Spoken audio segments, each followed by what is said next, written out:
오셨습니까? 네. 오, 가람 씨. 네. 어떻게 된 거예요? 아니 진짜 예. 깜짝 놀랐어요. 네. 그 얼마 만에 오신 겁니까 지금? 한 3, 4개월 정도 된 것 같습니다. 그 동안에 근황이 어떠셨습니까? 따뜻한 성서학당의 품을 벗어나서 예, 예, 사회에서 찬바람을 맞으면서 예, 예. 따끔하게 혼이 나고 오. 다시 좀 리마인드를 하기 위해서 왔습니다. 아, 네, 잘 오셨습니다. 와, 네. 진짜. 아유, 너무 반갑네요. 네. 네.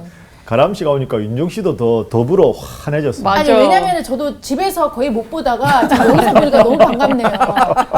찬바람 맞으러 너무 오랫동안 바깥 생활을 했었거든요. 네. 그 광야에 있었습니다. 그러니까요. 이게 어떤 프로그램보다 이렇게 성사학당에서 패널로 성경 공부하는 게 제일 좋죠. 아, 최고입니다. 예. 네. 오늘 수업 요한복음 55강 신문 받으시는 예수님 삶. 지난주에 이어서 오늘도 이제 계속 예수님 십자가 날리시기 전에 신문 받으시는 장면에 대해서 우리가 공부를 해보겠습니다. 그 예수님 십자가 날리시기 전에 이제 겟세마네 동산에서 기도하시다가 체포를 당하시고 그 다음에 신문을 받으시고 신문 받으신 다음에 십자가에 달리시는 거죠. 그러니까 체포, 신문, 십자가. 그런데 이 신문 과정이 제가 오늘 신문 받으시는 예수님 세 번째라고 썼는데 신문을 한 번만 받으시는 게 아닙니다. 지난주에 우리가 살펴본 대로 네. 맨 처음에는 안나스라는 사람한테 맞아. 신문을 받죠. 네. 안나스 기억나시죠? 네. 네. 지난주에. 네. 어떤 사람입니까, 이 사람이? 가야바의 가야바의 장인. 장인. 그렇죠. 가야바의 장인. 장인. 그러니까 안나스가 원래 대제사장이었다가 네. 이 사람이 엄청난 마쿠 종교 권력자라 자신의 사위에게 대제사장직을 넘겨주죠. 네. 자기 아들들이 잠시 하다가 그 안나스에게 갔다가 가야바에게 갑니다. 가야바. 그죠? 현직 대제사장. 그런데 안나스 가야바 다음이 이제 빌라도가 빌라도. 되는 거죠. 네. 예. 그리고 지난주에 우리가 살펴본 건 안나스 가야바를 거쳐서 빌라도에게 예수님께서 신문 받으시는 장면. 네. 근데 빌라도에게는 신문을 요한복음에 따르면 2번 받습니다. 그러니까 지난주에 살펴본 18장 마지막 부분이 1차 신문. 오늘 살펴볼 내용은 빌라도의 2차 신문입니다. 그런데 다른 복음서와 연관을 해보면 빌라도가 1차 끝나고 2차를 바로 하는 게 아니라 이 사이에 헤로드 왕에게 갑니다. 예수님께서. 네. 헤로드 왕에게 신문을 받으시고 다시 빌라도에게 갑니다. 그렇게 한 다음에 예수님께 십자가형을 빌라도가 언도하는 거죠. 네. 그러니까 십자가에 못 박게 예수님을 내어줍니다. 그럼 안나스, 가야바, 빌라도, 헤롯, 빌라도. 그런데 이제 헤롯에게 왜 갔을까? 빌라도에게만 해도 충분한데. 그러니까 우리가 지난주 살펴본 걸 생각해 보면 빌라도는 기본적인 입장이 네. 예수님을 십자가에 죽일 정도로 극악무도한 반역자가 아니다. 네. 이게 이제 빌라도의 생각이었는데 유대 종교 지도자들은 자꾸 예수님을 십자가에 못 박아 죽여야 한다고 자꾸 압박을 하니까 네. 이 둘 사이에서 지금 빌라도는 갈등이 있는 거죠. 죽일 만큼은 아닌데 죽이라고 하고 총독직을 유지하려면 이 사람들의 요구도 들어줘야 되는데 정치적인 거구나. 그렇죠. 정치적으로는 들어주는 게 맞는데 재판관으로서 총독으로 생각하기에는 죽일 만큼 죄가 없다.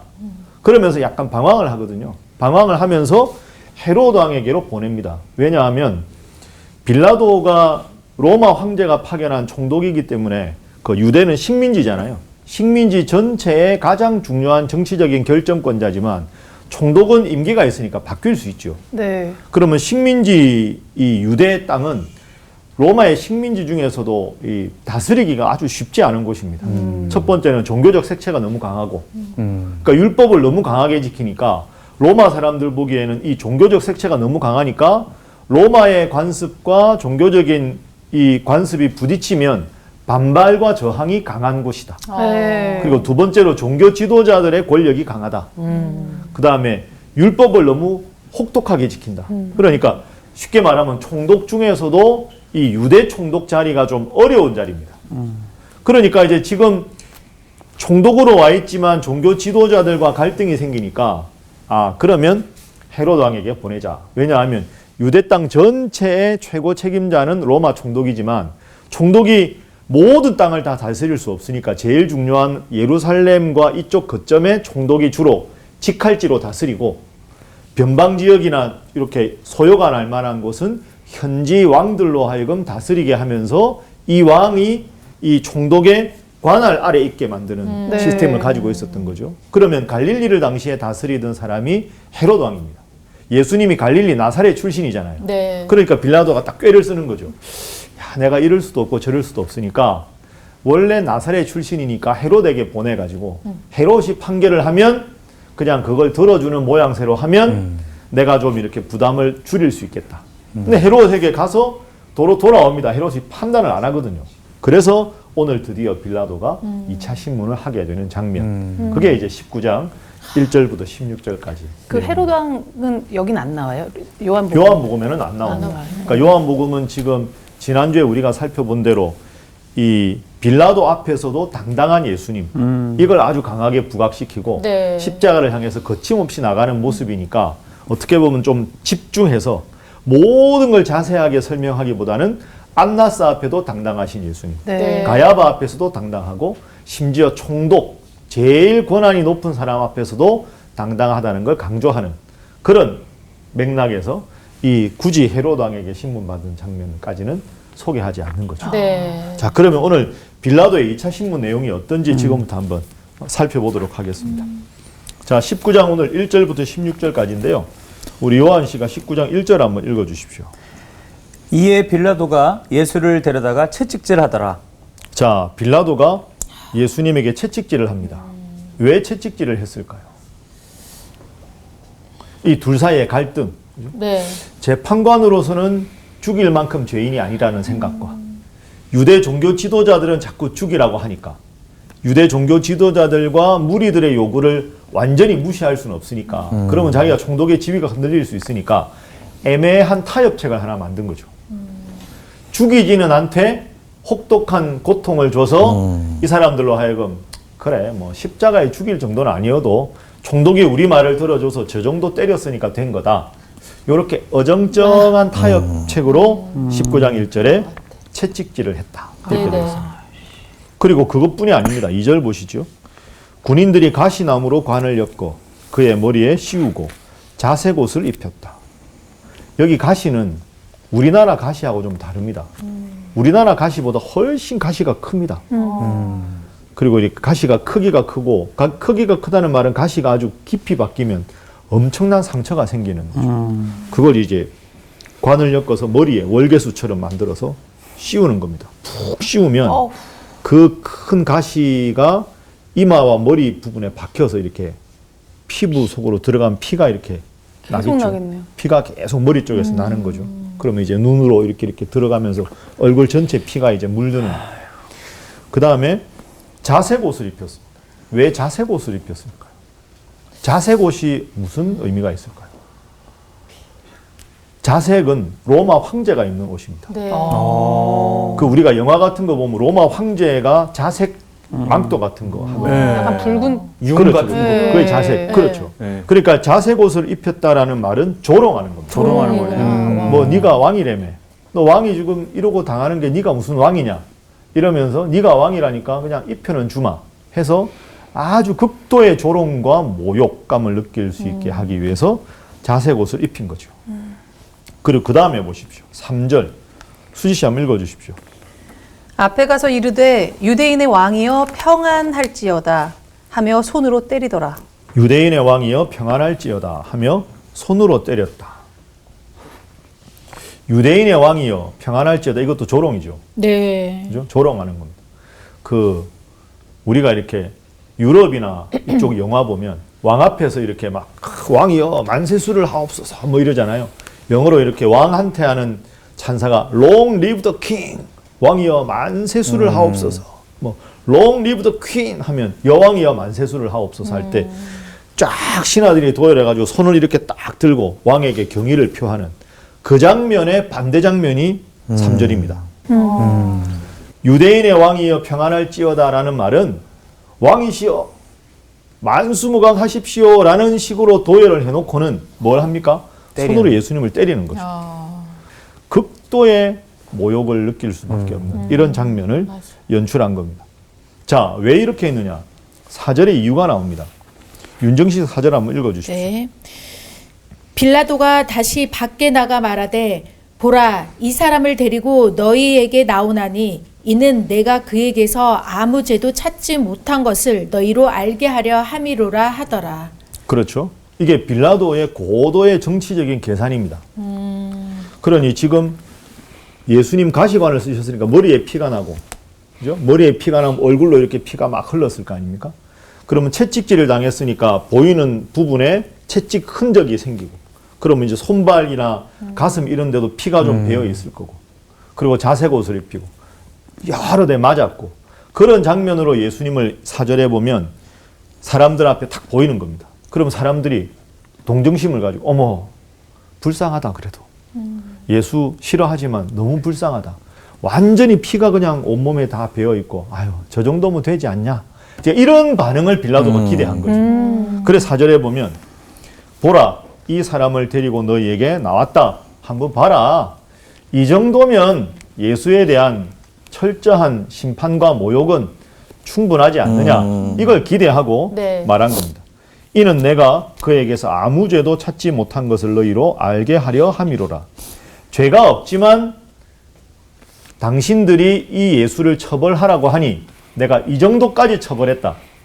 당신들 고려해서 이 정도 해줬으니 이 정도면 되지 않았느냐. 이렇게 이제 사절로 이야기를 한 겁니다. 5절에도 말하죠. 예수님이 등장합니다. 가시관을 쓰시고 자색 옷을 입으시고 빌라도가 보고 보라 이 사람이다. 다 무리들이 보고 됐다. 그 반응이 아닙니다.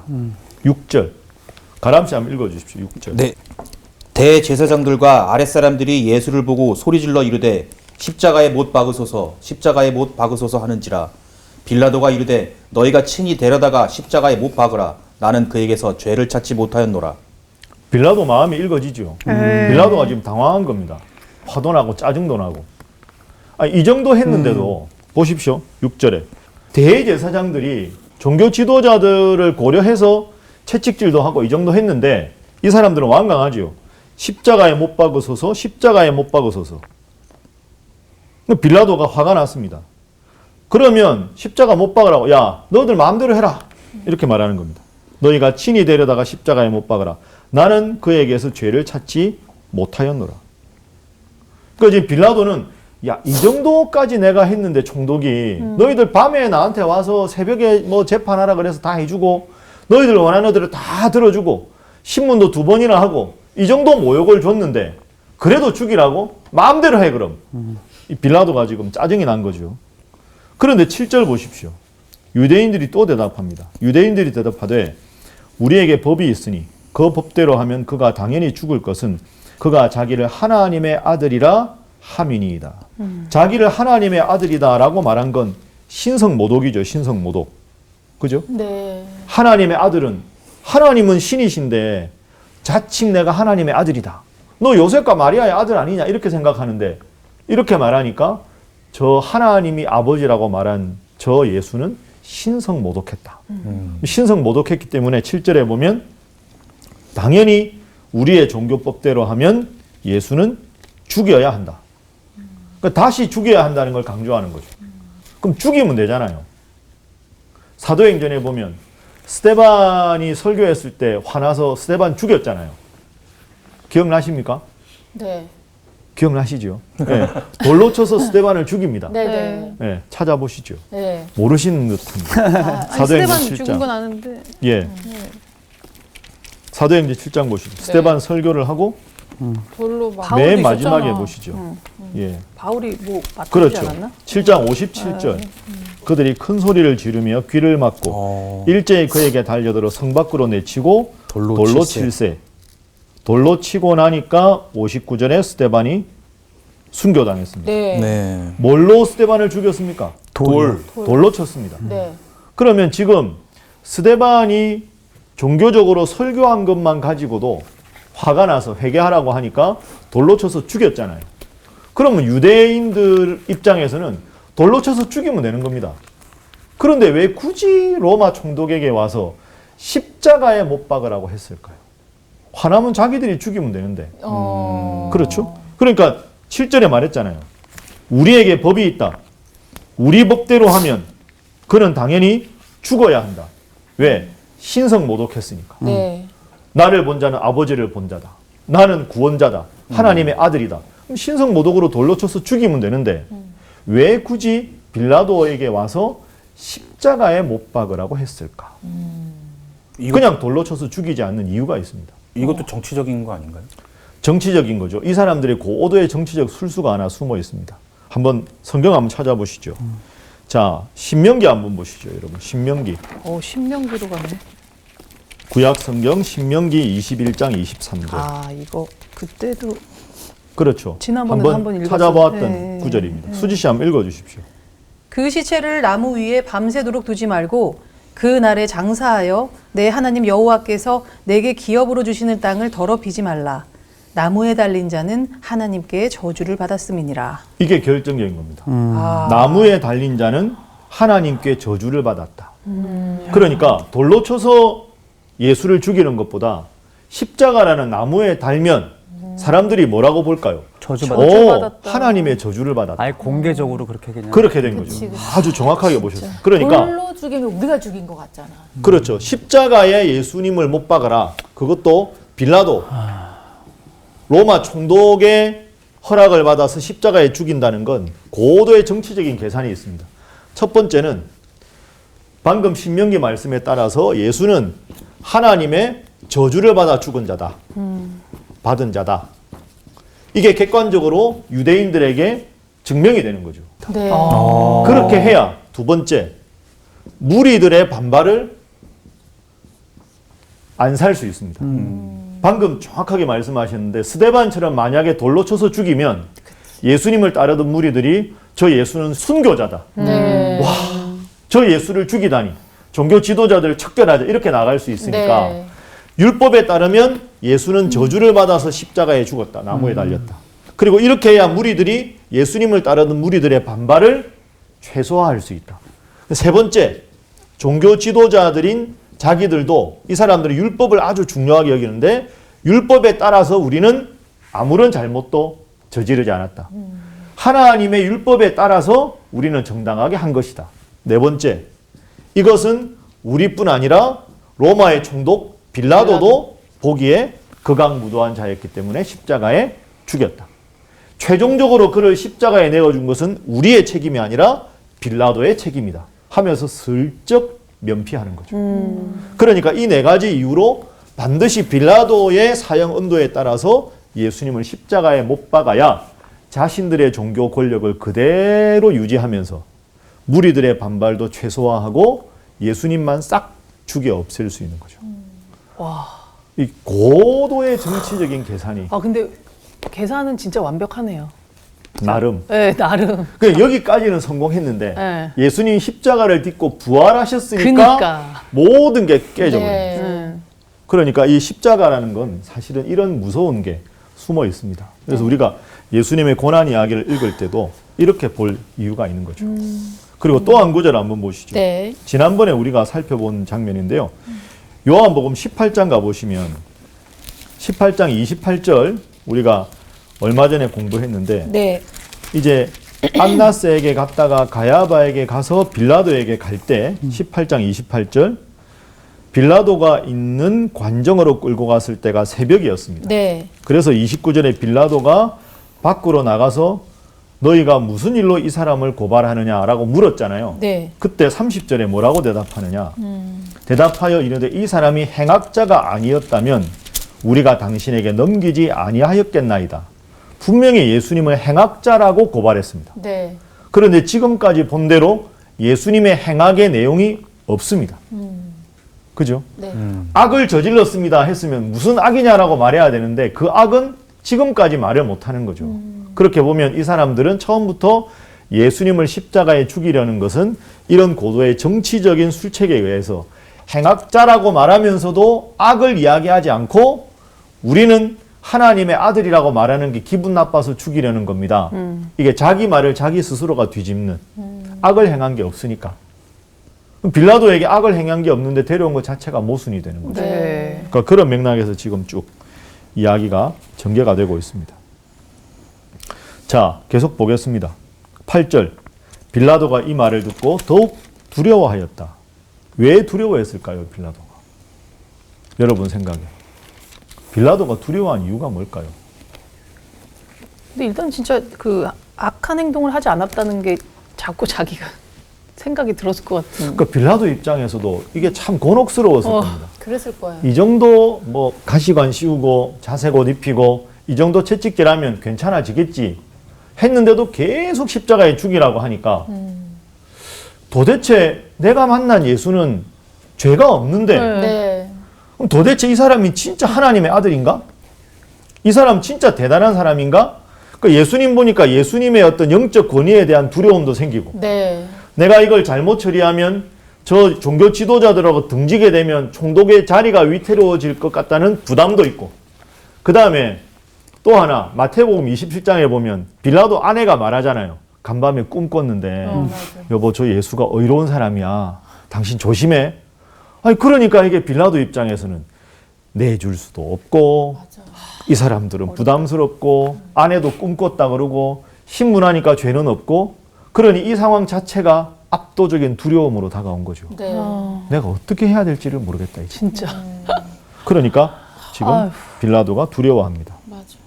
그러니까 하도 답답해서 예수님께 질문을 합니다. 자, 9절 요한 씨 한번 읽어주십시오. 다시 관정에 들어가서 예수께 말하되 너는 어디로부터냐 하되 예수께서 대답하여 주지 아니하시는지라. 너 어디서 왔냐? 이렇게 묻는 겁니다. 도대체 너 누구냐? 그렇죠. 단순한 인간 같지는 않다 내가 봐도. 근데 왜 자꾸 죽이라고 하는데 너는 왜 이렇게 말도 안 하고 의연하게 십자가를 받고 도대체 너 뭐냐? 너 진짜 신이냐? 영적인 기원이 뭐냐? 나는 잘 모르겠다. 그러니까 지금 요즘 표현 약간 영적인 멘붕이 온 거죠. 지금. 네. 뭘 어떻게 해야 될지도 모르겠고 그냥 처음에 대수롭지 않은 유대 청년 하나 그냥 잡아왔나 보다 생각했는데 보면 볼수록 뭔가 영적인 권위가 느껴지고 예수 너는 영적인 기원이 어디냐? 진짜 너 대단한 존재인 거냐? 말을 해봐라. 이렇게 이제 지금 예수님에 대해서 점점 큰 의구심이 드는 그런 장면입니다. 그런데 예수님은 대답을 안 하십니다. 왜 대답을 안 하셨느냐?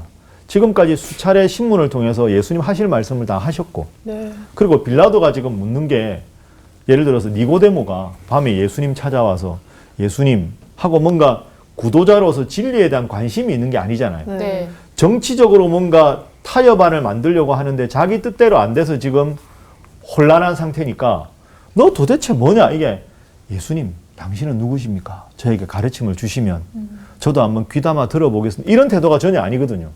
그러니까 그런 태도가 아닌 사람에게 진정으로 들을 마음이 없는데 예수님이 아무리 말씀해봐야 빌라도는 그 말을 듣고 싶어 하지 않으니까 예수님은 차라리 9절에서 침묵을 하신 거죠. 그 침묵이 또 빌라도는 답답한 겁니다. 10절 수지 씨 읽어주십시오. 빌라도가 이르되 내게 말하지 아니하느냐 내가 너를 놓을 권한도 있고 십자가에 못 박을 권한도 있는 줄 알지 못하느냐. 야, 너 왜 가만히 있냐? 내가 너 십자가로 내어줄 수 있어. 말을 해. 이렇게 말하는데 예수님은 가만히 계신 거죠.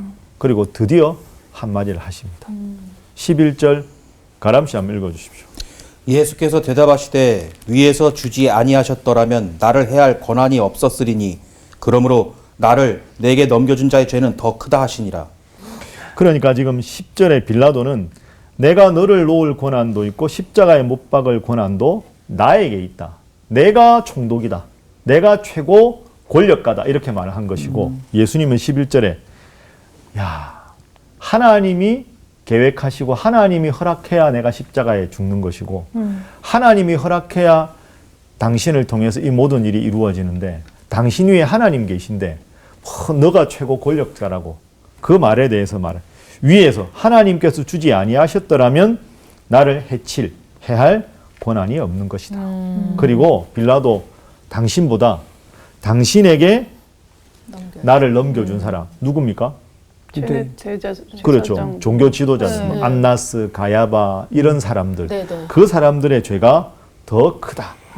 이렇게 말씀을 하시는 거죠. 어떻게 보면 안타까운 거 아닙니까? 하나님의 뜻을 제일 잘 알아야 될 종교 지도자들이 하나님의 뜻대로 구원자로 온 예수님을 십자가에서 죽이려고 갖은 꾀를 부리는 이 장면이 얼마나 예수님 보시기에 서글픈 장면입니까?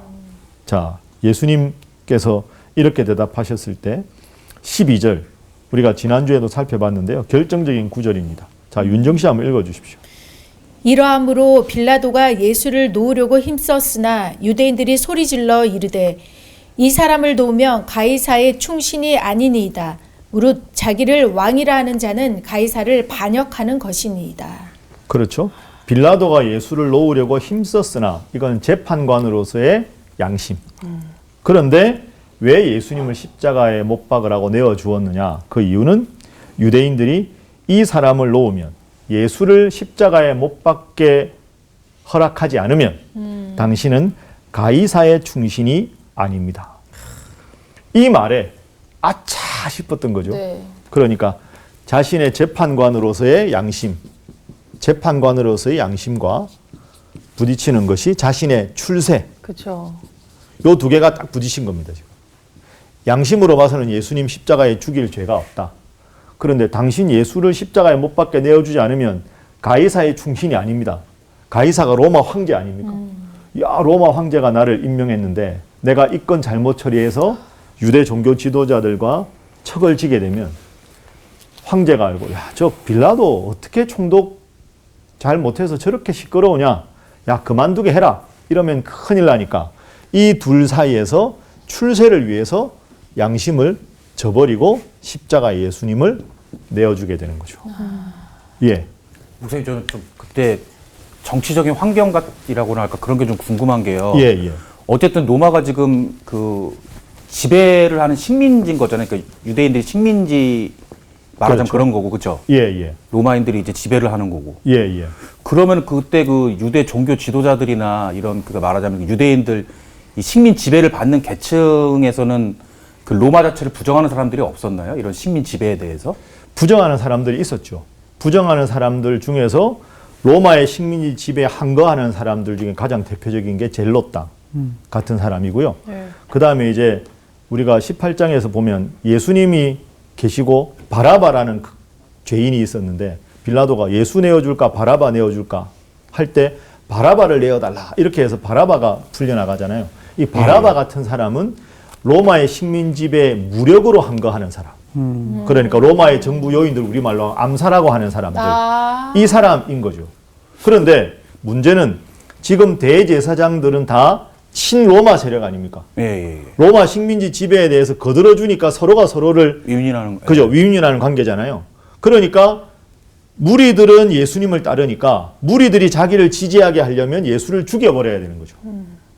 그리고 이 상층부에 있는 권력가들이 친로마적이기 때문에 젤롯 땅이거나 바라바 같은 사람이 힘을 써도 근본적으로 로마의 식민지 지배를 뒤집을 만큼은 힘을 갖지 못한 거죠. 그리고 또 하나 중요한 건 식민지의 로마 황제를 대신해서 다스리는 사람이 총독 아닙니까? 그러면 종교적인 것은 종교 지도자들이 해결하지만 사람을 사형시키는 것, 십자가형을 언도하는 최종적인 그 생명에 관한 권한은 로마 총독에게만 있는 거죠. 그러니까 십자가에 내어줄 수 있는 최종적인 언도는 지도자들은 압력을 행사할 수 있으나 최종적인 권한은 로마 총독만 가지는 거죠. 그러니까 총독을 자꾸 압박해서 당신이 그래 예수 십자가에 못 박아라 이 말이 나오도록 유도하기 위한 모든 압박을 지금 가하고 있는 상황. 그런데 지금 빌라도는 갈등하니까 당신 이렇게 나오면 가이사의 충신이 아닙니다. 아차! 그렇지. 예수 하나 죽이고 내가 계속 출세해야 되는데 이 건 잘못 처리해서 식민지가 시끄럽다는 게 황제의 귀에 들어가면 내가 앞으로 출세를 못하겠다. 그래, 차라리 예수 죽여라. 내 출세가 내 재판관으로서 양심보다 더 중요하다. 이게 이제 12절의 의미가 되는 거죠. 약간 일제시대 때 좀 생각해도 비슷한 그런 부분도 거하고 있는. 비슷한 네. 거죠. 그러니까 우리도 당시에 뭐 이렇게 했지만 그 일본에서 우리나라 파견한 총독이 제일 큰 권력을 가지고 있었던 거와 같은 조정의 대신들이 있었지만 최종적인 권한은 그 총독에게 있는 그것과 비슷한 그런 상황입니다. 그러니까 이 빌라도는 어떻게 보면 그 당시에 한 사람이 아닙니다. 오늘 우리도 빌라도일 수 있습니다. 그렇죠. 그러니까 하나님의 뜻이 있고 나의 이익이 있을 때, 네. 그죠? 하나님이 원하시는 길이 분명히 이 길이라는 걸 알면서도 맞아. 당장 눈앞에 이 길일 때 방황하다가 이걸 슬며시 내려놓고 내 욕심만 추구하는 삶이라면 어떻게 보면 우리는 넓은 의미에서 빌라도라고도 볼 수 있는 거죠. 네. 그래서 가끔 빌라도 억울하지 않나요? 나름 노력했는데 라고 말하지만 빌라도가 생사 여탈권을 가진 가장 강력한 권한을 가졌기 때문에 그의 허락하에 예수님이 십자가에 못 박혔기 때문에 본디오 빌라도에게 권한을 받으사 십자가에 못 박혀 죽으시고 이게 나오게 되는 거죠. 12절 말씀이 그래서 중요한 겁니다. 자, 이 말을 듣고는 깜짝 놀랍니다. 그리고는 무릇 자기를 왕이라 하는 자는 가이사를 반역하는 것입니다. 오, 큰일 났다. 가이사가 뭡니까? 가이사. 가이사. 가이사는 원래 네. 여러분 아는 율리우스 시저 있죠. 네. 그죠? 우리말로 율리우스 시저라고 부르죠. 네. 시저가 카이사르죠. 이렇게 쓰죠. 네. 그러니까 가이사구나. 그렇죠. 가이사. 이게 신약 성경에 쓰여진 발음으로 하면 헬라어 발음으로 하면 카이사르가 되고요. 가이사. 그죠? 네. 그 가이사를 우리말로 그냥 가이사, 가이사. 이렇게 한 거고요. 이걸 라틴어 발음이나 영어 발음으로 하면 시저가 되는 거죠. 세이저. 시저가 되고 독일어가 되면 카이저.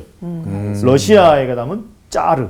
짜르. 이게 다 짜르. 여기서 나온 겁니다. 그러니까 율리우스 시저는 원래 황제가 아니죠. 네. 공화정 시기에 아주 엄청난 권력을 가진 사람이고 그의 양아들 아우구스투스가 로마 황제가 되는. 네. 그런데 이제 아우구스투스가 나는 시저다. 이렇게 되면서 이 사람의 이름이 고유명사였는데 로마 황제를 가리키는 보통 명사가 돼서 모두가 가이사, 시저라고 하면 로마 황제를 뜻하는 공식 용어가 되어버린 거죠. 원래는 이 사람 이름에서 나오게 된 겁니다. 그러면 오늘 본문 말씀에 지금 12절에 가이사를 반역하는 것이다. 이 가이사는 당시에 티베리우스 황제를 말하는 겁니다. 티베리우스라는 황제가 황제니까 네. 티베리우스 시저가 되는 거죠. 그렇게 이해를 하시면 되겠습니다. 빌라도가 이 말을 듣고 깜짝 놀라서 예수님 끌고 갑니다. 그리고는 돌을 깐 뜰에 있는 재판석에 앉아 있더라. 우리말로는 앉아 있더라라는 말인데 원문 그대로 보면 이제 앉았다 이런 뜻입니다. 그러니까 예수님도 신문하고 지도자들도 만나서 대화하고 왔다 갔다 하다가 야, 그래. 이제 내가 결심을 굳혔다. 내가 예수를 죽이더라도 출세해야 되겠다. 하고는 13절에 드디어 재판석에 앉았다. 이 말은 심판을 언도한다는 뜻이죠. 14절. 이날은 6월절의 준비일이요 때는 제6시라. 빌라도가 유대인들에게 이르되 보라 너희 왕이로다. 그들이 소리 지르되 없이 하소서 없이 하소서. 그를 십자가에 못 박게 하소서. 빌라도가 이르되 내가 너희 왕을 십자가에 못 박으랴. 대제사장들이 대답하되 가이사 외에는 우리에게 왕이 없나이다. 15절도 기가 막힌 말입니다. 대제사장들이 우리에게는 하나님만이 왕이십니다. 이게 맞는 거 아닙니까? 그런데 뭐라고 합니까? 가이사 외에는 우리에게 왕이 없습니다. 얼마나 예수님을 죽이려는데 광분에 있으면 대제사장 입에서 우리의 왕은 하나님. 진짜 신성모독은 이 사람이 하고 그런 그러니까. 거죠. 정확하게 보셨습니다. 맞아. 신성모독이 이겁니다. 요한 씨가 아주 정확하게 말씀하셨습니다. 아니 이게 무리들도 아니고 로마 군병도 아니고 그러니까. 어떻게 대제사장들 복수잖아요. 네. 우리에게 유일한 왕은 가이사입니다. 종교 권력자들이 얼마나 절대적으로 부패했는가를 보여주는 거죠. 하나님이십니다라고 해야 되는데 우리에게는 가이사 외에는 왕이 없습니다. 이에 예수를 십자가에 못 박도록 그들에게 넘겨주니라. 이래서 예수님께서 드디어 십자가형을 받게 되는 장면입니다. 그러니까 오늘 이 장면을 보면 이 현대판 빌라도가 우리일 수 있다. 네. 이게 중요한 교훈이고 또 하나는 우리 요한 씨가 방금 말씀하신 대로 자신들의 종교적인 기득권을 유지하기 위해서 하나님 외에는 우리에게 왕이 없습니다라고 말해야 될 사람들이 가이사 외에는 우리에게 왕이 없습니다 라고 말하는 이 장면을 보면서 나는 지금 하나님을 어떤 존재로 섬기고 있는가 한번 깊이 생각해 볼 그런 여지가 있습니다. 그리고 또 하나 이게 슬쩍 넘어가기 쉬운데요. 네. 중요한데 아주 어려운 게 있습니다. 14절에 보면 이날은 유월절의 준비일이요 때는 제 6시라 예수님 십자가에 달리도록 내어줄 때가 제 6시입니다.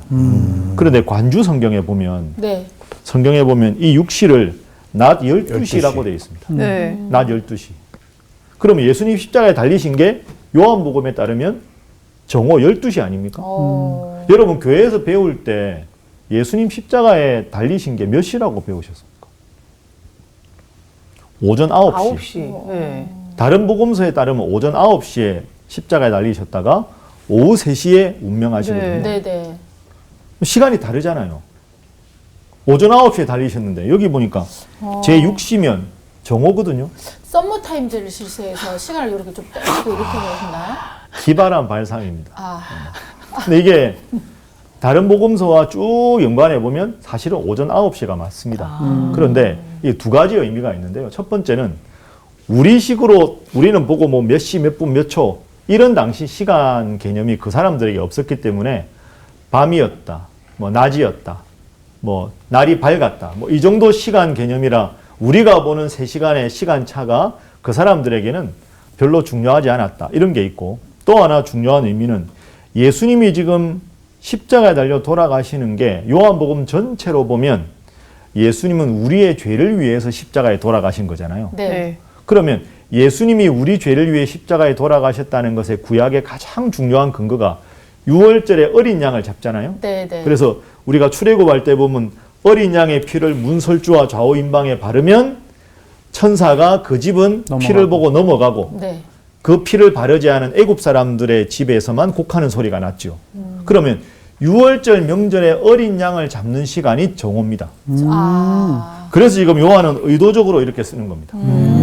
그러니까 굳이 이렇게 쓴 이유는 예수님은 우리의 죄를 위해서 십자가에 피 흘려 돌아가셨다. 그걸 그 당시 사람들에게 가장 분명하게 깨달을 수 있게 되는 제일 중요한 것이 유월절 어린 양으로 돌아가셨다. 그 피를 보면 넘어가고 살아있을 수 있으니까. 그래서 유월절 어린 양을 잡는 그 시간, 바로 그 시간에 예수님 십자가에 죽으셨다는 걸 강조하기 위해서 이렇게 쓰고 있다. 네. 이렇게 우리가 기억을 하시면 되겠습니다. 자, 오늘 요한복음 19장 1절부터 16절까지 우리가 살펴봤는데요. 그냥 우리가 다 아는 예수님의 십자가형이고 다 아는 신문 과정 같지만 한 구절 한 구절을 뜯어보면 나는 지금 어느 위치에 서 있는가? 예수님을 배반했던 베드로인가? 양쪽 사이에서 갈등하는 빌라도인가? 내 신앙 양심까지 다 벗어버렸던 그 악독했던 종교 지도자들의 모습인가? 우직하게 침묵하고 하나님의 뜻만 받드는 예수님의 모습인가? 한번 이 상황에서 여러 인간들의 군상을 생각해 보면서 이번 한 주간도 깊이 주님의 십자가를 묵상하는 그런 한 주간으로 보내시기 바랍니다. 자, 오늘 강의는 여기까지 하겠습니다. 고맙습니다. 감사합니다. 고맙습니다. 나는 오늘 너무 엄청난 걸 깨달은 게 나는 솔직히 말해서 빌라도 입장이 이해가 너무 갔었거든. 왜냐면 진짜 어떻게 보면은 자기 출세와 이 어떻게 보면 하나의 그 양심적인 부분에서 이게 갈등할 수 있겠다. 나라도 저랬겠다라고 생각했는데 그걸로 인해서 결국은 자기의 욕심으로 인해서 결국은 한 생명을 십자가에 못을 박아서 죽여버렸단 말이지. 그러면 오늘날에도 내가 사실 예수님이 살아서 역사하시고 내 안에 성령이 계시는데 내가 계속해서 반복해서 죽이는 작업을 하고 있구나. 그래서 말할 수 없는 탄식으로 내 안에서 너무 슬퍼하고 계시겠다. 이 생각이 드니까 다시 정신을 좀 차려야 될 것 같아요. 저는 근데 진짜 계속 속상하네요, 진짜. 네. 아니 이게 우리가 다 받아야 될 거를 예수님이 신문도 받으시고 맞아. 고문도 받으시고. 그러니까. 나는 진짜 우리가 뭐 일제 시대 이럴 때 얘기하지만 고문 만약에 받으면 난 다 풀어버릴 것 같거든. 진짜. 그러니까 불지. 나는 뭐 이렇게 하려고 그러다가 난 부를 것 같아 그냥. 그러니까. 근데 진짜 예수님 제일 먼저는 좀 너무하다. 무슨 얘기인데? 아니, 우리 대신 우리 진짜 미안한데 요한님. 3명 제가 다 불 거예요. 제가. 그래? 아니 돌탕인 우리 네, 오랜만에. 어땠어? 아니 근데 저 같은 의견이에요. 그러니까 어떤 내가 처한 상황이나 그런 내가 처한 입장에 매몰되지 않고 아주 굳건하게 믿음을 가져야겠다는 생각을 했습니다. 다음 주에도 또 오셔야겠네요, 그러면. 불러주시면 뭐. 네, 다음 주에 만나요. 네. 네, 다음 주에요.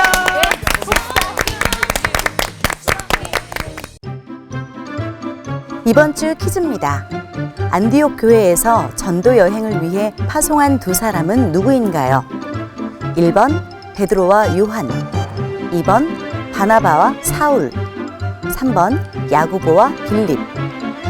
정답을 아시는 분은 CBS 성서학당 홈페이지나 카카오톡 채널을 이용하시면 됩니다. 선정되신 분들에게는 대한성서공회에서 발행한 성경 통독을 위한 최고의 자습서 성경 2.0, 성서학당 선생님들의 저서 중 하나를 드립니다.